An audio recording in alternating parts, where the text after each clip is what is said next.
Hello there, and welcome to the Pint-Sized Healing Podcast. My name is Max Thompson. Let's get started.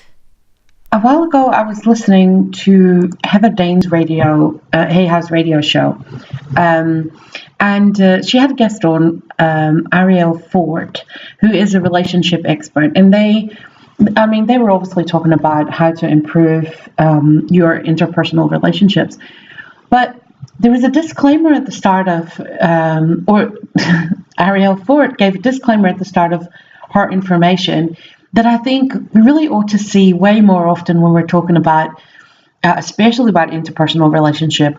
And what she basically said was, toxic relationships are not part of this conversation, right?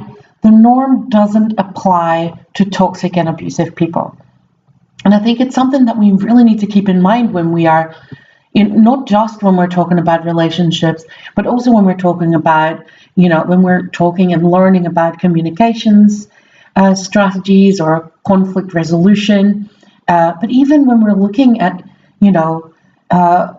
inspirational quotes on Pinterest, the norm doesn't apply to toxic people and abusers, just because they function so differently from how normal people, and I hate to use the term normal people, by the way, but they function so very differently. And and I think it's something that we really need to keep in mind, that when we're looking at general information, like when we're looking at conflict resolution, right, and we're trying to learn new strategies to deal with that kind of stuff, the assumption of conflict resolution is that both parties want to come to some sort of understanding, right? But when you're dealing with an abuser or with a toxic person, that's not true, because they are not looking for a resolution. They're looking for a win, right? They want to get one over on you. So therefore, all the every theory that anyone can have about how you can communicate around a conflict and how you can resolve a conflict, it just goes right out of the window. And even when we're thinking about, normal people, and again, I hate using the term, but it helps here. But most people, when they get into a heightened emotional state, for example, we kind of lose a little element of rationality, right? So, maybe we'll start screaming or crying or, whatever kind of irrational behavior we default to. But usually, if we're talking to someone who's in that kind of really emotionally overwhelmed state, as long as we stay calm and show empathy towards that person, then we can calm them down again. We can remove the heightened emotional state, and we can kind of get them back to normal, rational thinking, right?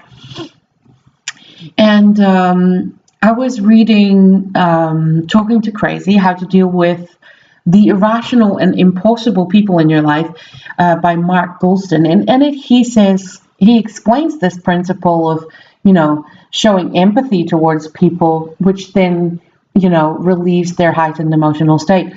But what he also clarifies there is that when you're dealing with people with mental illness or with personality disorders, like narcissists, sociopaths, those lovely types of abusive personalities, then there is just no possibility of being able to empathize rationality back into that person, because it's not there to begin with, right?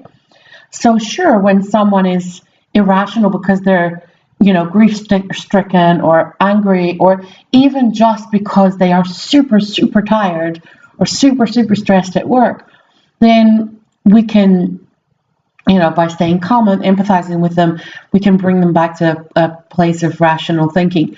But when we are dealing with someone who doesn't have that ability to begin with, and they really don't, not in the normal, healthy way that we would expect from adults, then there's no bringing them back to, a starting point that wasn't there to begin with.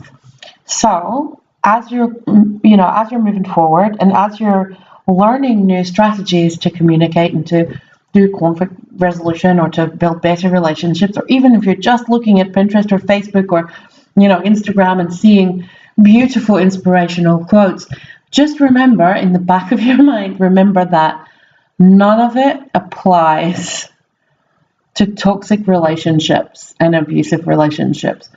Normal doesn't fly there. So I hope that helps you deal with some of this. Over the next couple of weeks, we're going to look at my basic strategy for dealing with confrontation or conversation when you have to interact with a toxic person. So tune in next week for the first part of that. Thank you. Bye.